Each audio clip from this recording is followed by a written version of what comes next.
NCERT exploration का NCERT solutions आज मैं आप सबके लिए लेके आई हूँ। सो मैं एटॉमिक फाउंडेशंस ऑफ मैटर का एनसीईआरटी जो एक्सरसाइज सॉल्यूशंस है पार्ट 1 वो लेके आई हूँ। पार्ट 2 भी आपको जल्दी मिल जाएगा। इसके बाद आपको जर्नी इनसाइड द एटम और एक्सप्लोरिंग मिक्सचर्स एंड सेपरेशन का भी अकॉर्डिंगली मिल जाएगा। केमिकल फॉर्मूला का मैंने ट्रिक भी दिया हुआ है, she is very cute. So S is for symbol, V is for valency and third वाला जो है that in that particular case you cross multiply. So hello everyone, this is your Nix ma'am and मैं स्वागत करती हूँ आपका हमारे amazing से चैनल पे which is 9th Nights bye Unacademy. Let's start with the very first question. Total basically आपके मैं 7 क्वेश्चंस आपको कराने वाली हूँ आज के इस सेशन में, ठीक है। So let's start with the very first question. पहला बोल रहा है एक पर्टिकुलर एलिमेंट है जिसमें एक इलेक्ट्रॉन है इन द थर्ड शेल। तो चलो एक एलिमेंट ऐसा ले ही लेते हैं which is sodium, 1 electron in the third shell. There is an another element with 6 electrons in second shell. तो B2,6 हो सकता है, प्रेफरेबली ऑक्सीजन हो सकता है। How many electrons does A tend to give और take to become stable. So basically sodium को एक इलेक्ट्रॉन जो है डोनेट करने की जरूरत है ताकि वो स्टेबिलिटी अटेन कर पाए। यहां पे जो कंपाउंड बनेगा that is sodium oxide which is an example of ionic compound, ठीक है। तो ये बेसिकली डोनेट करेगा ऑक्सीजन को, ठीक है। एंड 2 सोडियम एटम्स हमें चाहिए होंगे, राइट क्योंकि ऑक्सीजन को 2 इलेक्ट्रॉन्स चाहिए, राइट। सो यहाँ पे बेसिकली हमें 2Na+ यानी कि 2 सोडियम एटम्स चाहिए होंगे। ये 2 इलेक्ट्रॉन्स डोनेट करेंगे। What kind of ion would it form. अगर मैं सोडियम के बारे में बात करूं तो वो कैटायन बनाएगा, ऑक्सीजन के बारे में बात करूं तो वो एनायन बनाएगा, ठीक है। How many electrons does B tend to give और टेक टू बिकम स्टेबल। तो बेसिकली एनायन है तो ये इलेक्ट्रॉन्स एक्सेप्ट करना चाहेगा, 2 इलेक्ट्रॉन्स चाहिए इसे to attain stability. What kind of ion would it form. B जो है वो एनायन बनाएगा क्योंकि एक्सेप्टेंस ऑफ इलेक्ट्रॉन से बन रहा है। अगर A और B कंबाइन हो रहा है तो कौन सा टाइप ऑफ बॉन्ड बनेगा। तो यहाँ पे कौन सा टाइप ऑफ बॉन्ड बनेगा, that is your ionic bond, ठीक है। What would be the formula of the compound thus formed? So basically A मेरा सोडियम है, ठीक है।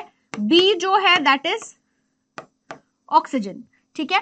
तो अगर मैं Na2O बोलूं, अगर एलिमेंट स्पेसिफाई होता तो Na2O होता, सोडियम ऑक्साइड होता। लेकिन A और B के अगर मैं फॉर्मेट में बोलूं तो क्या बनेगा, A2B, ठीक है। A2B कैसे आया अब मैं दिखा देती हूँ। यह A क्रॉस मल्टीप्लाई A2B, ठीक है। ये इसका फॉर्मूला होगा। चलिए जी नेक्स्ट क्वेश्चन। एक एलिमेंट है जिसमें 6 इलेक्ट्रॉन्स है आउटर शेल में और वो एक डायटोमिक मॉलिक्यूल बनाता है। Why would that be so. So basically एक एलिमेंट जो है जिसके पास 6 इलेक्ट्रॉन्स है in the outermost shell, तो वो ऑक्सीजन हो सकता है जो कि ऑब्वियसली डायटोमिक मॉलिक्यूल बनाता है ताकि वो स्टेबिलिटी अटेन कर पाए और दोनों ऑक्सीजन के एटम्स के बीच में डबल कोवैलेंट बॉन्ड होता है। यहाँ पे कौन सा बॉन्ड बनता है, कोवैलेंट बॉन्ड बनता है क्योंकि एक ऐसा बॉन्ड है जो कि इक्वल शेयरिंग ऑफ इलेक्ट्रॉन से बन रहा है। यहाँ पे ट्रांसफर ऑफ इलेक्ट्रॉन्स नहीं हो रहा है, ठीक है। Draw the structure of the molecule that would form. तो O2 एक ऑक्सीजन यहाँ, एक ऑक्सीजन यहाँ। आउटर मोस्ट शेल के इलेक्ट्रॉन्स पार्टिसिपेट करते हैं,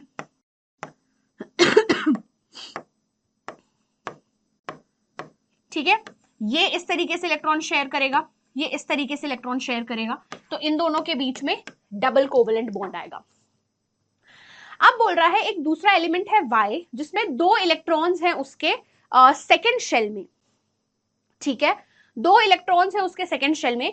draw the structure of the molecule X that it forms with Y, ठीक है। सो अगर आपको ये बोल रहा है, चलो अगर it has 2 electrons in its second shell, ठीक है, मतलब कि 2,2 होगा, राइट। तो वो क्या हो सकता है आपका, बेरिलियम हो सकता है ना, राइट। इसका atomic number is 4, electronic configuration 2,2, ठीक है। तो यहाँ पे Be और ये O, तो फॉर्मूला क्या बनेगा, बेरिलियम ऑक्साइड, ठीक है। यहां तक आई होप एब्सोल्युटली क्लियर है, ओके। नाउ नेक्स्ट क्वेश्चन में आपको बोल रहा है आपको एक डिजाइन करना है आयनिक कंपाउंड जिसमें टोटल पॉजिटिव चार्ज +6 हो और टोटल नेगेटिव चार्ज -6 हो, तो इसमें से कौन सा combination correct number of ions देगा? तो +6 और -6 मतलब जो नेट चार्ज है वो तो 0 ही होगा। आपको मैंने समझाया था ऑलरेडी, अगर मेरे पास कोई पर्टिकुलर कंपाउंड है तो जितना प्लस चार्ज होगा उतना ही माइनस चार्ज होगा, they cancel out each other and that's how the compound is stable exists. ठीक है, तो यहाँ पे अगर मैं बात करूं 2 3 या 6, 6 - 3 तो नहीं होगा फर्स्ट वाला, ये भी नहीं होगा, 3 Mg2+ है, लेकिन यहाँ पे 1 PO4 3 माइनस है, यहाँ पे 2 3 6, ये +6 और -6 दे रहा है। ठीक है, ये 3 Ca2+ और 2 SO4 2 माइनस, तो ये भी पॉसिबल नहीं है, ऑप्शन नंबर 3। चलिए जी, नेक्स्ट क्वेश्चन। आपको इसमें से करेक्ट स्टेटमेंट बताना है और करेक्ट करना है फॉल्स स्टेटमेंट को, मतलब कि जो स्टेटमेंट इनकरेक्ट है। Elements are made up of molecules, नहीं, elements are made up of atoms and compounds are actually made up of, you can say atoms of atoms of different kind. ठीक है, okay. Molecule of compound is always made up of 2 or more atoms of same kind. Same kind नहीं होता, different kind of atoms से compound बना होता है। एक molecule of nitrogen gas में 3 nitrogen atoms होते हैं, 3 nitrogen atoms नहीं, you have 2 nitrogen atoms which are covalently bonded by 3 covalent bonds. ठीक है, N2 diatomic होता है। Water is made up of 2 hydrogen atoms covalently bonded with 1 oxygen atom. ठीक है, अगर water is made up of H2O होता है formula, ठीक है, ऑक्सीजन और यहाँ पे basically 2 lone pair of electrons भी होते हैं। चलिए जी, नेक्स्ट क्वेश्चन, आपको इनका केमिकल फॉर्मूला लिखना है। ठीक है, एल्यूमिनियम नाइट्रेट तो AlNO3 whole thrice. Chemical formula का मैंने ट्रिक भी दिया हुआ है, she is very cute, so S is for symbol, V is for valency and third वाला जो है that in that particular case you cross multiply. Calcium oxide CaO। Ferric oxide मैंने बताया था आपको ऑलरेडी कि अगर मेरे पास कोई एलिमेंट है जो कि एक से ज्यादा वैलेंसी शो करता है तो लोअर जो वैल्यू होता है वो OUS से एंड होता है एक हायर वैल्यू से, तो इसका formula Fe2O3। Okay, next formula लिखना है आपको इनका CaBr2 पहले वाला, दूसरा वाला Al2CO3 होल थ्राइस। ठीक है, K2SO4 और ये वाला NH4Cl। ठीक है, चलिए, तो ये हमने कर लिया। अब एक चीज यहाँ पे याद रखना, अगर आपको कंफ्यूजन हो रहा है Al3+ और CO3 2 माइनस का कैसे आया, राइट, आपको ऐसे दिया हुआ है ना वो Al3+ और CO3 2 माइनस, तो सबसे पहले तो सिंबल लिखते हो आप, एल्यूमिनियम की वैलेंसी 3, इसकी 2, फिर ये क्रॉस मल्टीप्लाई होता है तभी तो Al2 हुआ, ये पॉली एटॉमिक है तो पहले एक ब्रैकेट लगाओगे देन 3। ठीक है, चलिए, ये आपका लास्ट क्वेश्चन है इस पार्ट 1 का। पार्ट 2 में इससे आगे मतलब 8th to 15th क्वेश्चन में डिस्कस करूंगी। इसमें से कौन सा करेक्टली रिप्रेजेंट करता है Cl- आयन को? एटॉमिक नंबर आपको दिया हुआ है, Cl- बोल रहा है ना, ये मतलब कि मुझे इलेक्ट्रॉनिक कॉन्फ़िगरेशन देखना होगा 2,8,8। अगर सिर्फ Cl बोलता तो 2,8,7 देखते हैं हम। चलिए जी, काउंट करते हैं, 1 2 3 4 5 6 7 8, 1 2 3 4 5 6 7 8। ओके, इसमें 1 2 3 4 5 6 7 8, 1 2 3 4 5 6 7 8, 2,8। ये भी मुझे दूसरा भी सेम क्यों लग रहा है गाइज? देन 2 1 2 3 4 5 6 7 8। ओके, 1 2 3 4 5 6 7 8 9, ये तो नहीं है। 1 2 3 4 5 6 7 8, 1 2 3 4 5 6 7, ये भी नहीं है। ठीक है, अब ये दोनों हैं, तो एक बार दोबारा से काउंट करते हैं 1 2 3 4 5 6 7। ओके, ये सेकंड शेल में 7 है, पॉसिबल नहीं है। 2 3 4 5 6 7 8, तो सेकंड होना चाहिए। ठीक है, सेकंड। ओके गाइस, तो ये आपका पार्ट 1 था। पार्ट 2 में 8 to 15 क्वेश्चन हम डिस्कस करेंगे एनसीईआरटी एक्सरसाइज के। आपको इसमें से फॉर्मूला लिखना है ऑफ कंपाउंड जो कि इनके रिएक्शन से बनेगा। तो जब आप सिंबल लिखोगे, वैलेंसी लिखोगे, फिर आप क्रॉस मल्टीप्लाई करोगे। जैसे कि कैल्शियम ऑक्साइड का फॉर्मूला CaO होता है, Ca2O2 नहीं। तो आज के इस पर्टिकुलर सेशन में मैं एटॉमिक फाउंडेशंस ऑफ मैटर का एनसीईआरटी सॉल्यूशंस पार्ट 2 लेके आई हूँ। फर्स्ट से 7th क्वेश्चन ऑलरेडी मैंने पार्ट 1 में कवर किया हुआ है। तो आज हम 8 to 15 क्वेश्चन जो है वो डिस्कशन करने वाले हैं। Hi everyone, a very warm welcome to today's session guys. Start करते हैं with the 8th question जहाँ पे आपको formula unit mass calculate करना है. Now let's start with the very first compound, which is this one. तो 2 nitrogen है तो 14 plus 14 28 plus 4 हाइड्रोजन एटम्स तो 4. एक हाइड्रोजन का मास is 1. I hope you know that. 16 into 3 is 48. तो कितना आ रहा है? 32 plus 48. 32 plus 48 will give me 80U. ठीक है. नेक्स्ट है आपका फॉस्फोरिक एसिड 3 plus 31 plus 64. तो ये 64 plus 3 67. तो 67 plus 31 that will give me 98. Next है आपका बेकिंग सोडा का मास 23 plus 1 plus 12 plus 48. तो 23 plus 1 24, 24 plus 12 36. तो 36 plus 48 84U आएगा इसका. ठीक है, 19 यस 84U. तो इस तरीके से आपको कैलकुलेशन करना है. नेक्स्ट आपको इसमें से फॉर्मूला लिखना है ऑफ कंपाउंड जो कि इनके रिएक्शन से बनेगा. मैग्नीशियम एंड नाइट्रोजन से मैग्नीशियम नाइट्राइड बनेगा. कैसे बनेगा? देखो, मैग्नीशियम की वैलेंसी 2 है ना, Mg2+ लिखते हैं हम और N3- होता है. तो 3 सिंपल स्टेप होते हैं, symbol, valency and then you cross multiply. Similarly Li3N lithium nitride बनेगा. सोडियम एंड सल्फर में यहां पे क्या बनेगा? Na2S. एल्यूमिनियम एंड ऑक्सीजन में क्या बनेगा? Al2O3. ठीक है. नेक्स्ट अगेन आपको यहाँ पे फॉर्मूलाज ही लिखने हैं ऑफ कंपाउंड्स. आपको यहाँ पे कैटायंस दिए गए हैं, यहाँ पे एनायंस दिए गए हैं. ठीक है, तो यहाँ पे क्या बनेगा? NH4NO3.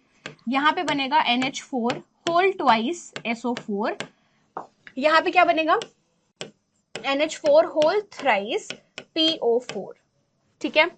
उसके बाद Li+ और SO4 2- में क्या बनेगा? Li2SO4. इसमें क्या बनेगा? Li3PO4.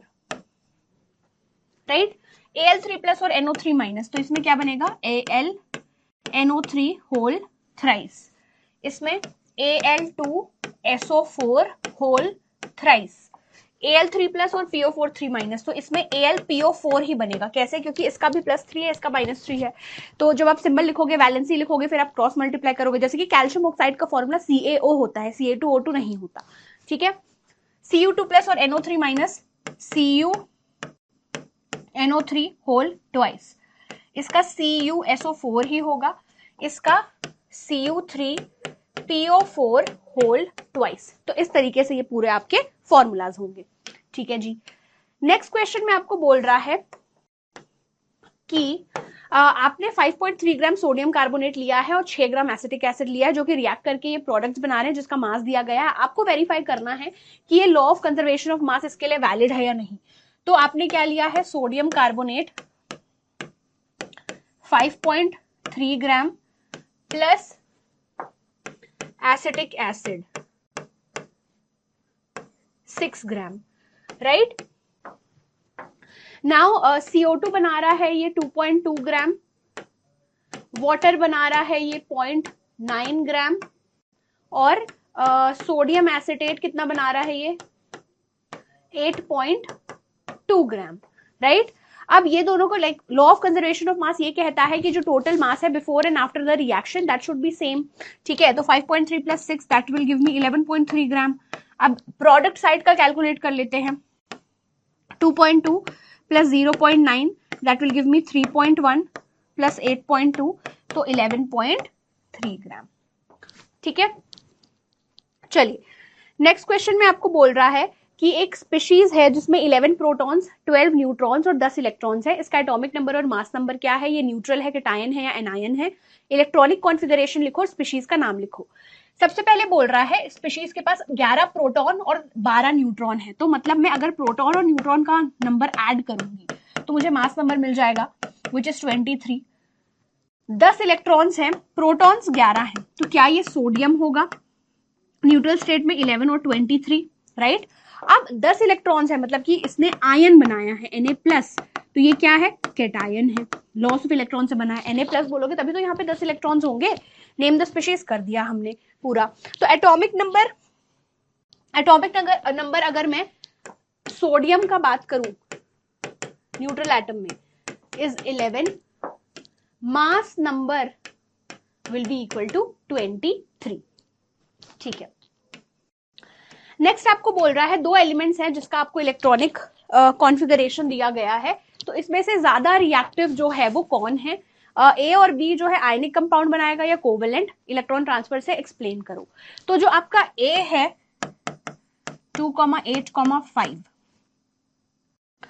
बी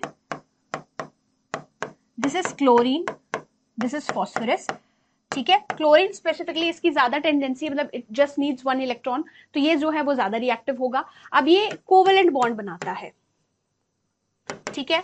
अब कोवेलेंट बॉन्ड जो है वो किस तरीके से बनाएगा? फॉस्फोरस 3 क्लोरीन लगेंगे, 1 2 3 4 5 6 7, 1 2 3 4 5 6 7, 1 2, ठीक है। ये इस तरीके से इलेक्ट्रॉन शेयर करेगा, ये इस तरीके से इलेक्ट्रॉन शेयर करेगा, ये इस तरीके से इलेक्ट्रॉन शेयर करेगा, ठीक है। अब जो हमारे पास बचा फॉस्फोरस 1 2 3 4 5 6 7 8, सो यहां पे basically this is covalent bond formation, ठीक है।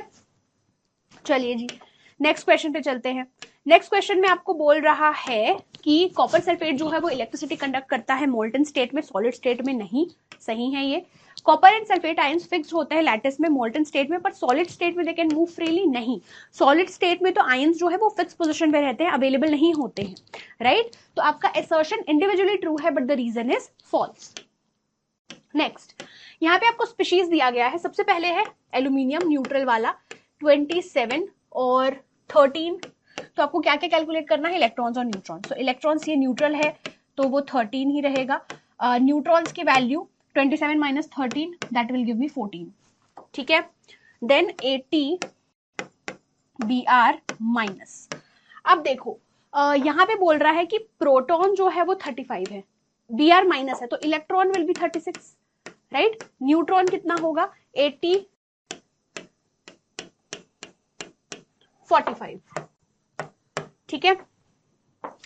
201 Hg2+, ठीक है। 80 प्रोटॉन्स बोल रहा है, इलेक्ट्रॉन्स विल बी 78, 2 इलेक्ट्रॉन इसने लूज किया है।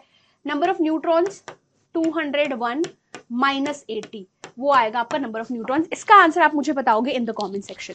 सो गाइज ये आपका पार्ट 2 था ऑफ एनसीईआरटी सोल्यूशन। इसके बाद जर्नी इनसाइड द एटम या फिर मैं एक्सप्लोरिंग मिक्सचर्स एंड सेपरेशन का पहले दे दूंगी एनसीईआरटी सॉल्यूशंस। आई होप आज का इस सेशन अच्छा लगा। इसका आंसर जरूर से कमेंट करना मुझे in the comment section. Telegram channel का लिंक भी डिस्क्रिप्शन में ऑलरेडी एडेड होगा, make sure that you join it, वहां पे मैं सारे नोट्स वगैरह शेयर करती हूँ। So till then thank you so much, happy learning, bye bye and take care, bye. Unacademy. Let's crack it.